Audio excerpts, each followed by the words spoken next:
Christianity, which influences about a third of the world's population, centers on the story of Jesus Christ's resurrection.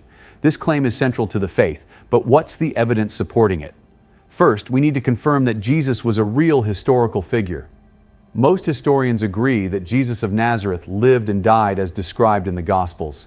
Key sources include the Jewish historian Flavius Josephus, who mentions Jesus' execution, and the Roman historian Tacitus, who confirms that Jesus was crucified and that his followers were already active in Rome. Josephus, despite later Christian edits, confirms Jesus' death. Tacitus provides an independent account, verifying the existence of Jesus and the early spread of his followers.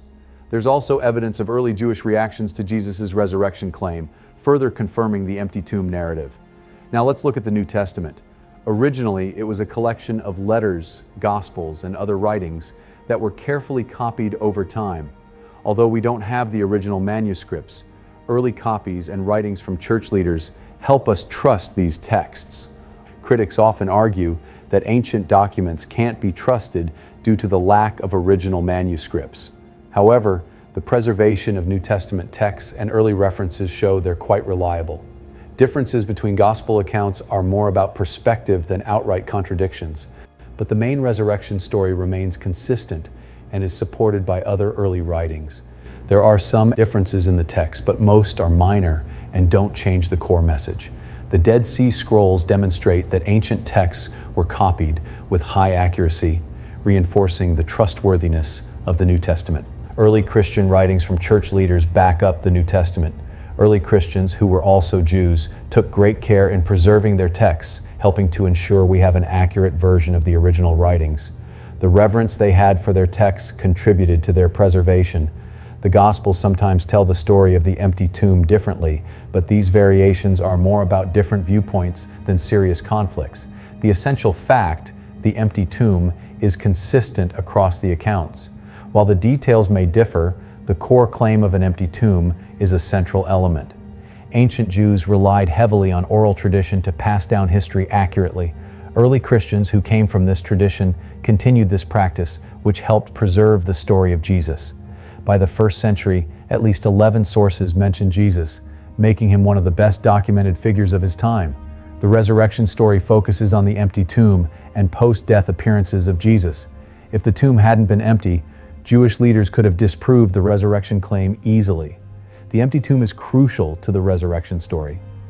It's worth noting that women, who were not considered reliable witnesses in their society, were the first to discover the empty tomb, adding credibility to the claim that the story is true. Some theories suggest the body was stolen or that Jesus survived crucifixion, but these ideas don't hold up. Roman guards were likely posted to prevent theft, and surviving crucifixion is highly unlikely. The account of Jesus' death, including the spear wound, matches modern medical understanding. Many people claim to see Jesus after his death. The idea that these appearances were just hallucinations doesn't make sense because hallucinations can't be shared between people, and all the disciples being hallucinating at the same time is highly unlikely. Additionally, the hallucination theory doesn't explain why so many people, including groups of disciples, experience these visions. The disciples' willingness to suffer and die for their belief in the resurrection suggests they truly believed it happened. Their drastic change from hiding in fear to boldly proclaiming Jesus' resurrection shows how strongly they felt about it. Christianity spread quickly despite severe persecution. By the early 2nd century, Christian communities thrived in major cities like Rome and Alexandria. The rapid rise of Christianity in such a hostile environment indicates a powerful underlying truth. This growth defies the idea that the belief was merely a result of gullibility or social manipulation. The resurrection isn't just a religious claim, but a historical one with significant impact. The rapid spread of Christianity and the courage of early believers suggests something extraordinary happened. The resurrection's influence on history and Christian identity is profound. While debates continue about the resurrection's historicity, the evidence strongly supports the New Testament's accounts.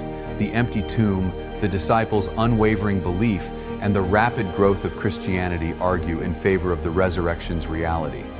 It's up to each person to consider the evidence and decide what it means for them.